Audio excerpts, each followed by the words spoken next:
There is a truth so uncomfortable and sharp that some women will do anything to avoid facing it. They will build elaborate defensive theories, blame an entire gender population, and rewrite reality itself, rather than admit one simple, chilling fact. It's not about age. It's not about looks. It's not even about bad luck or a lack of single men. The truth that terrifies them more than anything else is this: they might be the reason they are still single.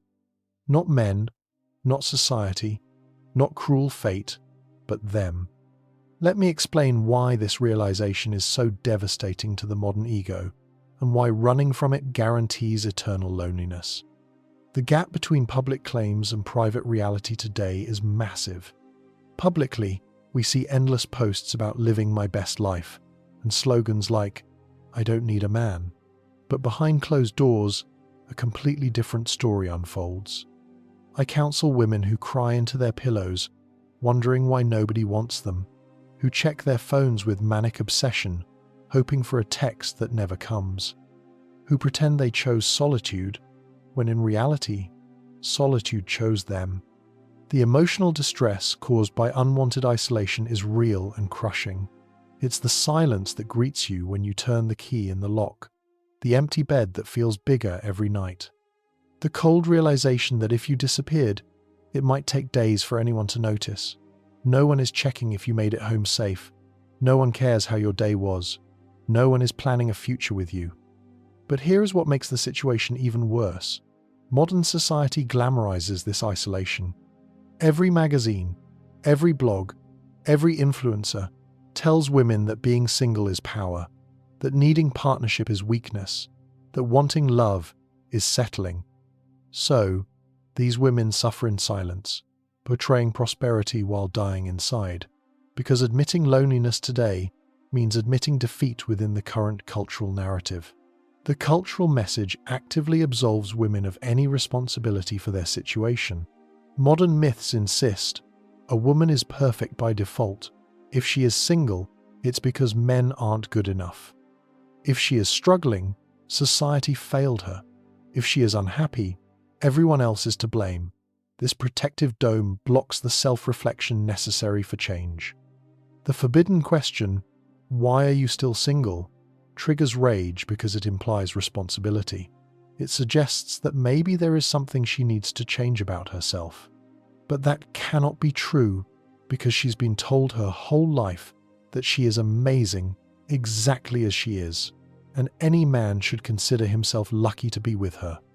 Instead, popular explanations emerge that remove all blame. Relationships harm women more than men. Seriously? Then who initiates 70% of divorces? Who more often gets custody, alimony, and assets? All the good men are taken. Strange, but how do other women find them? Men are afraid of my success. Afraid of your success? Or your attitude towards it? These socially approved excuses persist not because they are true, but because they are comfortable. They protect the ego. They allow one to avoid painful self-analysis. It's easier to say men are trash than to ask yourself, what am I doing wrong? I had a client who repeated these mantras for 5 years. Men were allegedly afraid of her PhD. Men couldn't handle her salary. And then she saw her assistant with less education, a lower salary, but just as independent, marry a wonderful guy. The cognitive dissonance almost broke her. The reality is that relationship dynamics today often favor women, contrary to popular belief. Emotional labor, men are expected to be stoic as rocks, while simultaneously being personal therapists. Domestic life, many men do just as much or more. Finances, still predominantly on male shoulders, while laws more often protect women. Yet the myth that relationships are a bad deal for women lives on. Inflated, unrealistic standards push away perfectly normal partners. Some women want a man who is strong but not toxic, successful but always available, confident but never argues, traditional in courtship but feminist in views, pays for everything but controls nothing, leads the way but always follows her. This isn't a search for a partner, it's a request for a customizable robot. The confusion grows when feedback from men is completely rejected. A man says, "I didn't call back because she was rude to the waiter." Response, "He just couldn't handle a strong woman." A man says, "She seemed emotionally unstable."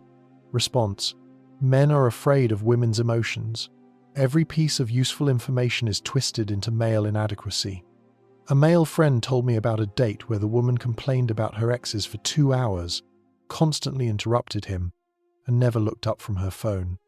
When he didn't ask her on a second date, she told everyone he was intimidated by her confidence. No, he was repelled by her behavior, but she will never know that because the truth is forbidden. The claim that men are intimidated is, in most cases, pure self-delusion. Men aren't afraid of strong women. They are simply not attracted to masculine energy in a female body. They don't fear success. They avoid conflict. Your independence doesn't threaten them.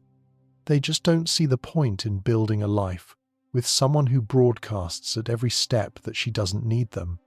The real reasons for long-term singleness are almost always internal.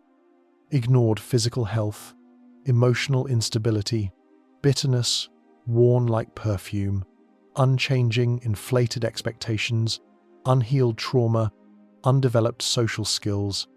But to admit this is to admit imperfection, and that has become culturally unacceptable. Here is the uncomfortable truth. Looks matter.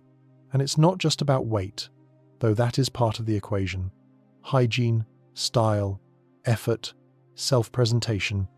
I see women who haven't updated their look in a decade, wondering why men show no interest. Women who have gained significant weight but expect the same attention. Who put zero effort into their appearance but demand maximum attraction. Lifestyle affects desirability. Partying every weekend at 35? A red flag. No skills in creating a home, but expecting the role of a wife? A problem. Massive debt but wanting to find a provider? A question mark. Inability to keep a home clean, but wanting to build one together? This isn't judgment. It's a logical assessment of partnership potential. Age affects the situation, whether we admit it or not. A 3-8-year-old woman wanting children is a completely different proposition than a 2-8-year-old. Fertility windows are real. Men who want a family factor this in. It's not cruelty, it's practicality. But saying this out loud provokes anger because it is an immutable truth that requires acceptance, not denial. Habits and behaviors that repel high-quality men are ignored or justified. Constant seeking of validation on social media. Male friends kept on the back burner. An ex-boyfriend still looming on the horizon. Alcohol problems disguised as wine culture. Emotional volatility presented as passion. These patterns guarantee relationship failure, but acknowledging them requires change. Emotional instability is repackaged as depth. I'm just very sensitive. No, you are emotionally dysregulated. I'm passionate. No, you lack impulse control. I'm a complex personality. No, you are exhausting. Men don't avoid your depth. They avoid your dysfunction. But therapy requires admitting problems, so the dysfunction continues. A lack of discipline shows up everywhere. Can't stick to a workout routine but expects eternal love. Can't maintain friendships but wants a life partner. Can't manage finances but wants to build joint wealth. Can't control temper but wants intimate trust. Discipline in one area predicts discipline in others, and its absence is immediately visible. Unpleasant behavior is justified as authenticity. Rudeness is called being blunt. Demandingness is knowing my worth. Being critical is having standards. Being combative is standing up for myself. But an authentically unpleasant person is still unpleasant. Men aren't rejecting your authenticity. They are rejecting your behavior. The family question is more important than many women think. Not wanting children is fine, but it eliminates men who do. Wanting children urgently can look like desperation. Having children by multiple men suggests poor judgment in the past. Uncertainty at 35 wastes everyone's time. Men factor in family goals, and incompatibility here ends things quickly. The call for self-improvement is rejected as changing for a man. But it's not about changing for someone else. It's about becoming a person worth choosing. We all improve for goals. You study for a career? You train for sports. Why has improving oneself for relationships suddenly become offensive? Feminist peer groups often actively hinder accountability. Any suggestion to work on oneself is labeled victim blaming. Any male feedback is gaslighting. Any traditional value is internalized misogyny. These groups keep women in cycles of blame and resentment, guaranteeing continued singleness. I watched a group of friends destroy a woman's chance at happiness. She met a good man who gently hinted that she might want to drink less. Her friends convinced her he was an abuser trying to control her. She left him. 5 years later, she is still single, still drinking, and still wondering why she can't find anyone like him. Personal responsibility for healing past trauma is replaced by the perpetual role of the victim. Yes, bad things happen to you. Yes, people hurt you. But using past pain as an excuse for present dysfunction doesn't attract partners. It repels them. Men are not rehabilitation centers. They are looking for partners, not rescue projects. The phenomenon of therapy speak without self-work is everywhere. Some women know all the terms, attachment styles, triggers, boundaries, but do none of the work. They use psychological language to justify dysfunction rather than fix it. Knowing you have an anxious attachment style doesn't excuse toxic behavior. It obligates you to work on it. Men have the right to be selective based on any criteria. Past partner count matters to some men. Mental health history matters. Family background matters. These aren't unfair judgments. They are risk assessments for a lifelong partnership. But the suggestion that men can have standards triggers rage. Compatibility includes factors women don't want to admit. Physical attraction, sexual compatibility, domestic skills, financial responsibility, emotional stability, social grace, family plans, alignment of values. Men evaluate all of this just like women do, but only male selectiveness is labeled shallow or cruel. One man told me he stopped seeing a woman because she had no relationship with her father, constantly fought with her mother, and her siblings' lives were disasters. He saw patterns, dysfunction, future problems. She told everyone he was afraid of commitment. No, he was afraid of chaos, and he was right. The lifestyle assessment men conduct is comprehensive. How does she treat service staff? How does she handle stress? How does she behave in conflict? Who are her friends? How does she spend money? What is the state of her living space? These observations predict the quality of a future partnership, and men absolutely pay attention to this. Values and stability mean more as men mature. Young guys might overlook red flags for beauty. Mature men won't. They have learned that beauty fades, but crazy stays forever. They want peace, not passion, stability, not a roller coaster, partnership, not crisis management. But women demonstrating instability are surprised that mature men aren't interested. The promise of positive results through change is real. I have seen women transform their love lives through honest self-assessment and work. They lost weight, sorted out their mental health, developed femininity, changed their attitude, and changed their results.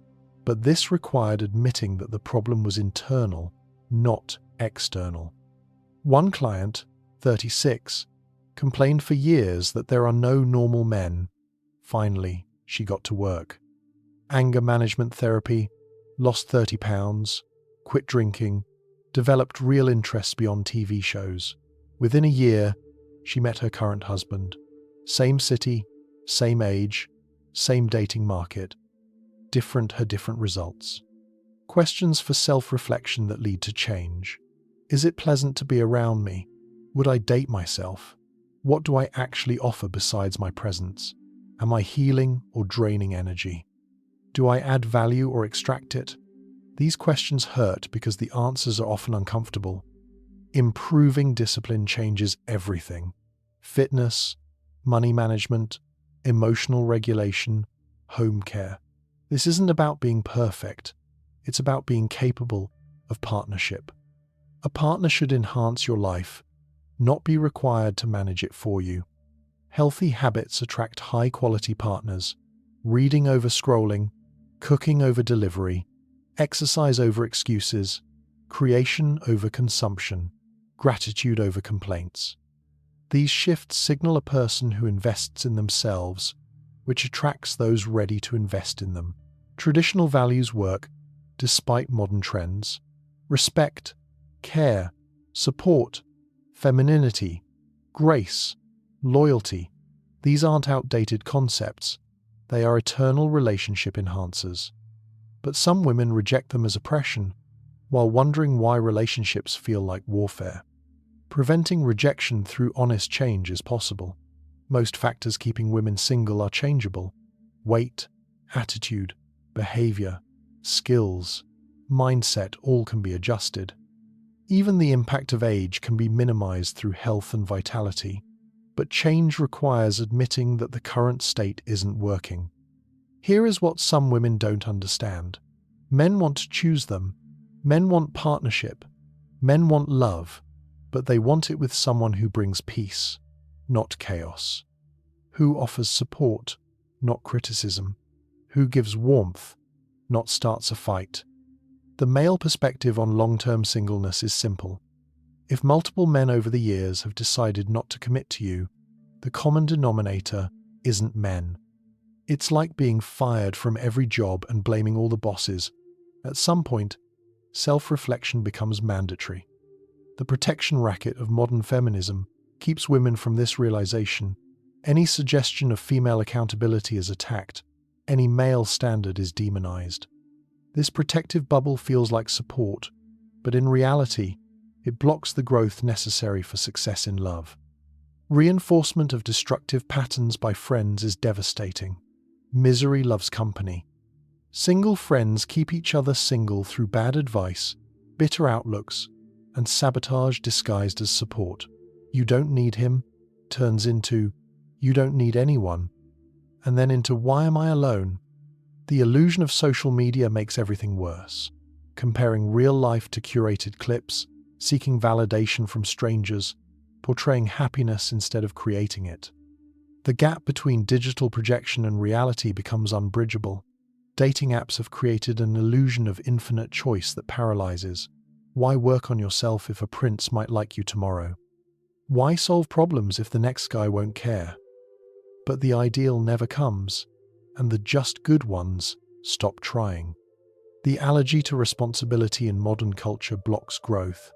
Everything is always someone else's fault. Every failure needs an external villain. But growth requires ownership. Change requires admission. Admission that the current state needs improvement. Some women wake up too late. After years of blaming men and circumstances, suddenly clarity hits, usually around 40, when options melt away and reality becomes undeniable. Anger at men transforms into anger at oneself, and then, hopefully, into action. But how much time was lost? The success stories I've seen follow one script. The woman admits the problem might be her, seeks honest feedback, makes concrete changes, solves internal issues, develops real value. And suddenly, mysteriously, good men appear. Same world, different her, different results. Resistance to this message will be fierce. Some women reading this are already formulating arguments why this doesn't apply to them, why their loneliness is definitely the fault of intimidated men, why changing means betraying oneself. This resistance is the prison. The brutal truth of male selection is that it is usually rational. Men don't reject high-quality women by accident. They avoid specific behaviors and characteristics that predict relationship failure. Understanding and removing these opens doors that seemed locked tight. Mental health cannot be ignored. Too many men have been burned by partners using them as an emotional buffer. Depression, personality disorders, all require management before partnership begins. Using a relationship as therapy destroys it. The princess model versus the partner model. Partners contribute equally in different spheres. Princesses expect service without reciprocity. Most modern women say they want partnership but act like princesses. Men see this gap and check out. Skills matter more than degrees. Can you create a home, manage a budget, cook a healthy meal, de-escalate a conflict? These aren't outdated expectations. They are prerequisites for partnership. But some women have a PhD and can't boil an egg. The projection error. Women think men want the same things women want. Career, independence, travel. That's nice, but secondary. Men primarily want youth, beauty, femininity, support, and peace. Offering what doesn't matter to men while lacking what they need is a guarantee of failure. Generational wisdom is lost. Grandmothers knew how to attract and keep a man. They understood male psychology. They possessed real skills. But their knowledge is discarded by granddaughters who can't keep a relationship for longer than a month. A simple formula that works. Become someone worth choosing. Develop real value. Deal with your issues. Be pleasant. Show gratitude. Add more than you take. It's not rocket science, but it requires admitting there is room to grow. The fear underlying all of this is deep, because if a woman admits she is the cause of her loneliness, she has to admit she wasted years, that the pain was self-inflicted, that the loneliness was preventable. This truth scares more than any external threat. But here is the hope. Admission makes change possible. Change leads to different results. Different results lead to love. The truth that terrifies can also liberate. But only if you face it honestly, without excuses. Women who look this truth in the eye and do the work find what they are looking for. Those who resist remain alone, bitter, wondering why others found love. The difference isn't luck. It's self-awareness followed by action. Some will feel insulted reading this. Good. That discomfort is your subconscious recognizing the truth. Sit with that feeling. Examine it. Use it. Because the alternative is more years of the same loneliness and asking, why? Male reaction to genuine female improvement is instant. Men are biologically programmed to respond to certain traits. When women develop them, attraction follows immediately, not from all men, but from the ones worth having. The tragedy is how preventable most cases of female loneliness are. A couple of adjustments, a little internal work, basic improvements. It changes everything. But defensive ideology guarantees continued isolation. The very thing that promised to give women power puts them in prison. I see the damage daily. Women over 40 and 50 who bought the lie, who blamed men for decades, who refused accountability. Now they age alone, without children, without a legacy, angry at the world, but deep down at themselves. The younger generation has a chance to avoid this fate. Learn from mistakes, recognize patterns, accept the truth, or join the growing population of women asking where all the good men went, refusing to ask why the good men went to others. The market correction happening now is brutal but necessary. Women offering little but demanding everything are left behind. Those who bring value find happiness. The bubble of entitlement is bursting. Reality takes its toll. Despite the protests of ideologies, men are not the enemy. Biology is not oppression. Standards are not discrimination. Preferences are not prejudice. The sooner women accept this, the sooner they can work within reality, not against it. But this requires abandoning comfortable lies for the uncomfortable truth. The truth women fear most. You are single because of you. Your choices, your behavior, your attitude, your refusal to change. Not bad luck, not bad men, not time. You. And until you accept this, nothing will change. But acceptance changes everything. Because what you control, you can change. And what you change, changes the outcome. The power has always been yours. You just need to stop giving it away to blame and excuses. The clock is ticking. Every year in denial is a year closer to eternal loneliness. every excuse is another bar in the cell you build yourself. The choice is simple, but not easy. Face the truth and change, or avoid it and stay alone. The truth that terrifies can transform. The mirror showing flaws also shows the path to fixing them. Some women will read this and change their lives. Others will read it and change nothing but their excuses. The difference between them is courage. The courage to admit imperfection. The courage to take responsibility. The truth women fear most is not judgment and not loneliness. It is the realization that they always had the power to change the outcome, but they chose comfort over growth, ideology over reality, blame over responsibility. The horror is that it was always fixable, but they chose to remain broken. I want to hear both sides. Women who accepted the hard truth and changed their lives, what was the turning point? Men who walked away from women who refused accountability, what was the last straw? Share your stories in the comments. Let's start a conversation that needs to happen, even if it's uncomfortable, because comfortable lies brought us here, and only the uncomfortable truth will lead us out. If this video was useful, don't forget to subscribe to Psycheria. Here we talk about things that truly change lives. See you in new, insightful videos.